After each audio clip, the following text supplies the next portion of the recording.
What is going on? I want to welcome you from Half Court for today, Monday, February 13th, 2023. I am your host, Sean Murphy.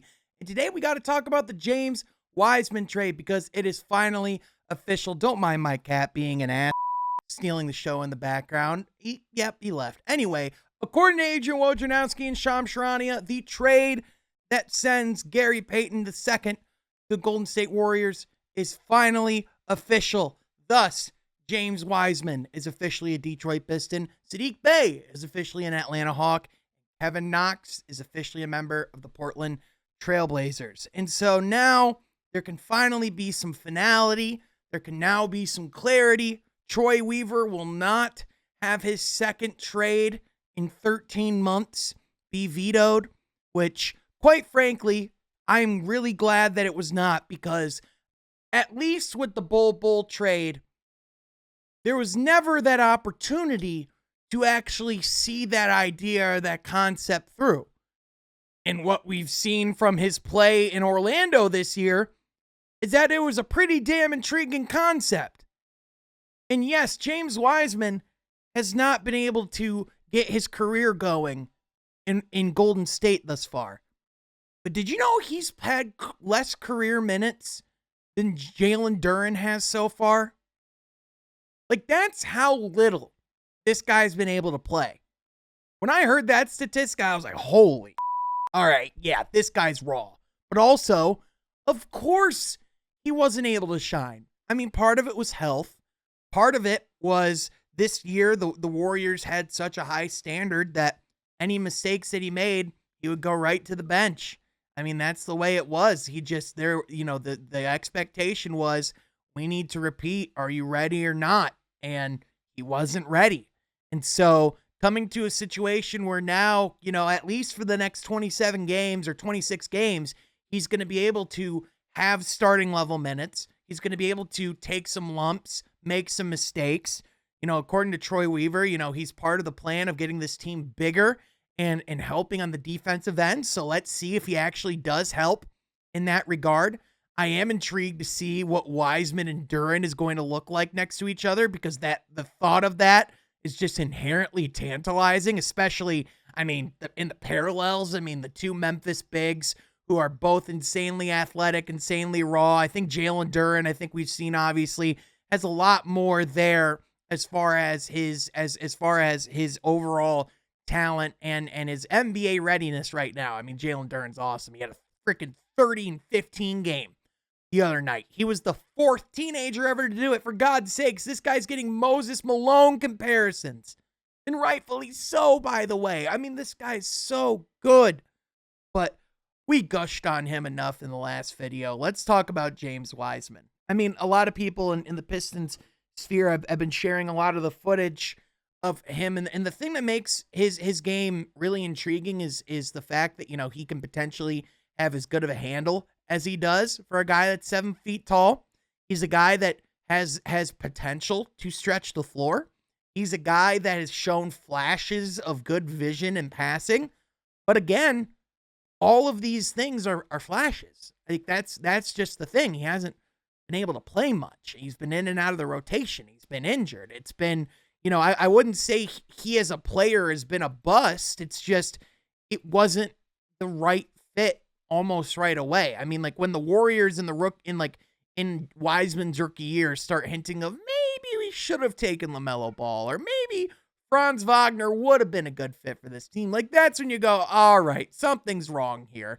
And I don't think it was ever against him. I just think the reality is that draft class was so complex and so difficult to scout in because of the fact that it was during the COVID pandemic, because of the fact that that teams weren't allowed to bring players in for interviews or for personal workouts, that the only thing that they had for workouts for players was footage that was recorded by individual camps. So doctored footage, only the best footage to these guys. It's nothing that's, actually raw, right? So they can go back and watch a ton of game film from what these guys have in college and in high school, but that's only going to show you so much. And yes, you can interview someone over Zoom, but it's different when you can take someone out to dinner. I mean, like when the Pistons brought in Cade Cunningham to like for his visit before the draft, like they brought him to a Tigers game. They went out to dinner. Like it's not just about getting to getting to see the intangibles of the player, it's getting to know the person. And so not having that at all, I think was just a really difficult thing for the Warriors, but also I think it was just a really difficult thing for James Wiseman. I think quite frankly, he was being put in a really difficult position. I'm not making excuses. I'm just talking about the reality of his situation. And yeah, he does have some accountability to that. He didn't live up to those expectations, and that is something that you have to overcome and you have to learn from. I mean, I know he's getting comparisons to Marvin Bagley. I personally hope he can be, if he does have a place on this roster going forward, I personally hope he's more than Marvin Bagley, especially on the defensive end. I mean, as skilled and as gifted as Marvin Bagley is as a scorer, and as natural as he is as a scorer, and even at times as a rebounder, he can be, really, really proficient on the boards, especially on the offensive board sometimes. But the thing about Bagley is that he just doesn't have that sense of being a rim protector. His ability to defend on the back line just isn't there.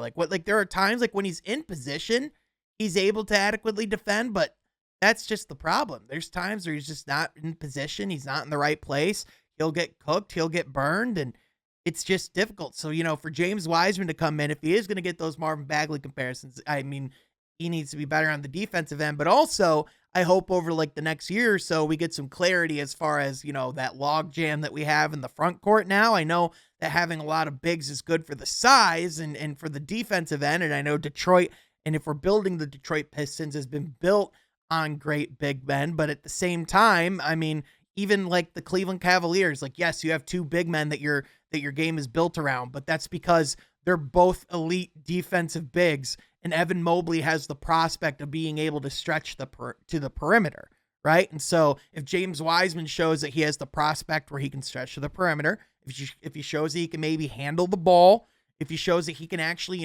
pass, which, I mean, Jalen Duren's shown that as well. If both of those guys have games that they can expand outside of the paint for their offensive game, then that makes that two big system a lot more viable. It just doesn't work when you have two bigs like Greg Monroe and Andre Drummond, who are both old-fashioned bigs who need to get the ball at the block and get in the post and do their work that way. That's when it's archaic. That's when you're moving back 50 steps, and then when you add Josh Smith to the equation, who's also a guy that needs to get into the paint, that's when it becomes a cluster.